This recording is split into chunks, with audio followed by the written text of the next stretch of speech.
오늘은 아나니아와 삽비라에 대한 말씀으로 은혜를 나누고자 합니다. 디모데후서 3장 16절 17절에 보면 모든 성경은 하나님의 감동으로 된 것으로 교훈과 책망과 바르게 함과 의로 교육하기에 유익하니 이는 하나님의 사람으로 온전하게 하며 모든 선한 일을 행할 능력을 갖추게 하려 함이라고 말씀합니다. 하나님께서는 아나니아와 삽비라의 모습을 통해서 우리에게 교훈하고자 하시는 것이 있는 줄로 믿습니다. 그러므로 오늘 말씀을 통해서 하나님의 그 뜻을 알 수 있는 귀한 시간이 되기를 바랍니다. 사도들이 큰 권능으로 주 예수의 복음을 전할 때 믿는 무리가 한 마음과 한 뜻이 되어 모든 물건을 서로 통용하고 자기 재물을 조금이라도 자기 것이라고 하는 이가 하나도 없었다라고 사도행전 4장 32절에서는 말씀하고 있습니다. 아나니아와 삽비라도 그들과 함께했던 사람들이었습니다. 이들은 성령의 충만함 가운데서 성령을 쫓아가는 사람들이었어요. 그래서 사도행전 5장 1절에 보면 아나니아와 삽비라가 한 마음이 되어 자기의 땅을 팔아 하나님께 드리기로 한 것입니다. 이처럼 성령이 충만할 때 나타나게 되어지는 현상은 믿는 무리가 하나가 되어지는 것뿐만 아니라 하나님께도 풍성하게 드리며 구제하는 데도 열심을 갖게 되는 줄로 믿습니다. 그러나 땅을 팔기로 하고 그 땅이 실제로 팔려서 돈이 그들에게 들어올 때까지는 시간이 걸렸을 것입니다. 그게 며칠일지 몇 달일지 아니면 1년일지 아니면 그 이상일지 모르지만 분명한 것은 시간이 걸렸을 것이라는 것입니다. 이 말은 아나니아와 삽비라가 처음부터 땅을 판 값에서 얼마를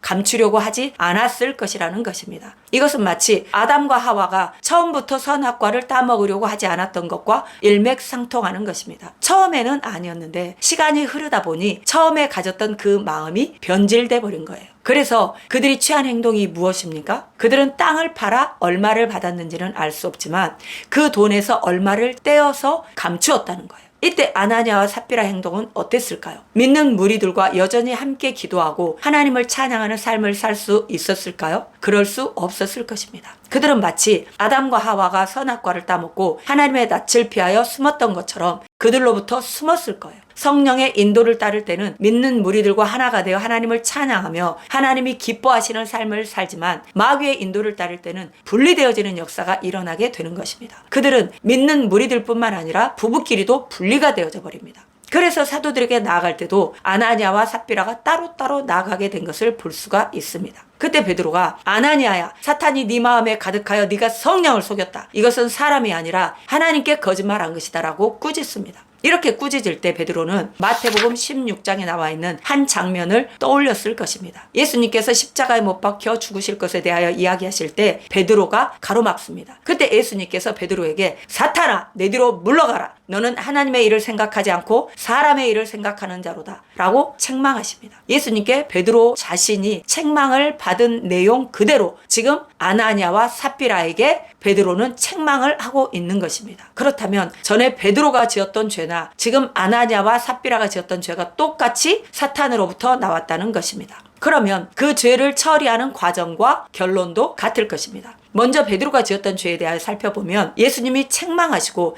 그 다음에 하시는 말씀이 누구든지 나를 따라오려거든 자기를 부인하고 자기 십자가를 지고 나를 따라야 한다라고 말씀하십니다. 예수님을 따르려면 먼저 자기를 부인해야 한다는 것입니다. 이 말은 하나님의 생각이 아닌 자기의 생각을 버리라는 거예요. 그러면 아나니아와 삽비라에게는 베드로가 책망을 하고 무엇이라고 말합니까? 사도행전 5장 4절에 보면 땅이 그대로 있을 때는 내 땅이 아니며 판 후에도 내 마음대로 할 수가 없더냐? 어찌하여 이 일을 네 마음에 두었느냐? 라고 말합니다. 이 말은 모든 것이 하나님의 것인데 특별히 하나님께 드리기로 한 땅이기 때문에 팔리기 전에도 이미 하나님의 것이었다. 그렇다면 땅이 팔렸을 때도 이미 그 값은 하나님의 것인데 왜 너의 생각대로 했느냐? 이 말인 것입니다. 다시 말하면 왜 너의 생각을 부인하지 못하고 너의 생각을 따라갔느냐는 말입니다. 결국 예수님이 베드로에게 하신 말씀이나 베드로가 아나니아에게 한 말이 똑같은 거예요. 그래서 아나니아와 삽비라가 혼이 떠나고 그 시신을 매장합니다. 이 말씀은 확실하게 자신의 생각이 나오는 영역인 혼이 떠났다라고 표현하므로 우리의 옛 자아가 죽었다라고 선포하는 것입니다. 우리의 생각이 나오는 그 옛 자아가 죽었다는 거예요. 예수님이 십자가에 못 박힐 때 우리도 죽은 것입니다.